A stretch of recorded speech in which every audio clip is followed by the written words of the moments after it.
The Montreal Canadiens are set to visit Tampa Bay for Game 5 of the Stanley Cup Final, and they need to win the next 3 games in order to hoist the Stanley Cup this season. That's going to be a big ask for this Montreal Canadiens team, but I wanted to talk about one of their key forwards and what he's done throughout the playoffs this season and the regular season as well, and that's Josh Anderson.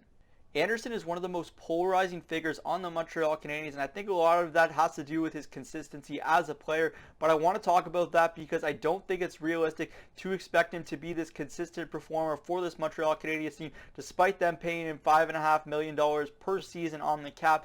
You look at what Anderson brings to the table, and he's a power forward. He likes to drive the net. He likes to use his body a lot, and it's not realistic to expect him to do that for 82 games in a season, plus the playoffs. The Montreal Canadiens are already in a deep playoff run, and it's clearly taken a toll on Anderson's body. So I think fans need to temper their expectations with expecting him to be this high-hitting performer every single game, because he can't do that every single game with the style of play that he brings to the table. Anderson scored 17 goals for the Montreal Canadiens in his first season as a Habs and has 5 in the playoffs, including 2 multi-goal games and 2 overtime winners. So clearly he's played a big role in the Habs' success so far. I think you could see that looking at the first series versus the Toronto Maple Leafs. You're going to tell me Jake Muzzin was a fan of going in the corners with Josh Anderson, and then you go into that second series, same thing with Josh Morosi of the Winnipeg Jets. Third series, you're looking at Alex Pietrangelo of the Vegas Golden Knights, along with Shea Theodore and those big bodies on the Vegas Golden Knights. None of them liked what Josh Anderson brought to the table, and you can tell it really wears down the opposition, and you're seeing that now in the Stanley Cup Final, whether that's Mikhail Sergachev or Victor Hedman. Anderson isn't afraid to lay the body on any of these bigger defensemen.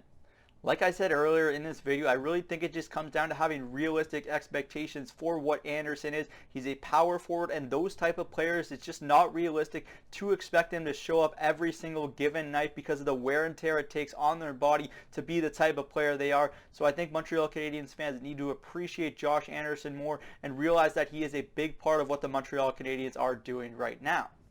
In an ideal world, you'd like him to be a little bit more consistent on the back check and in the goal scoring department, but when you look at Josh Anderson, the player, there's a reason he was one of the most coveted targets last offseason in the trade market, and the Montreal Canadiens should be thrilled with the production they saw from him in year 1 of his contract.